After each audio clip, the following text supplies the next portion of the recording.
तिरंग्यावर 3 रंग आहेत हे अख्ख्या जगाला माहितीये, पण त्या मधोमध बुद्ध धम्माचा अशोक चक्र आहे हे किती लोकांना माहितीये? गांधीजींचा चरखा काढून तिथे बाबासाहेबांनी अशोक चक्र का लावलं? कारण ऐकलं तर अंगावर काटा येईल. जेव्हा भारताचा झेंडा हा ठरत होता तेव्हा प्रश्न पडला, मधोमध्ये काय असावं, चरखा की चक्र? चरखा हे कष्टाचं प्रतीक होतं, पण बाबासाहेबांची नजर ही भविष्यावर होती.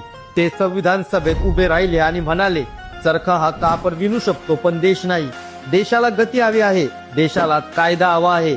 आणि म्हणून तिथे आलं सम्राट अशोकाचं चक्र, बुद्धांचं धम्मचक्र. का माहितीये का? कारण चरखा चालवायला हात थांबला की चरखा थांबतो, पण काळाचं चक्र आणि संविधानाचा कायदा हा कधीच थांबत नाही.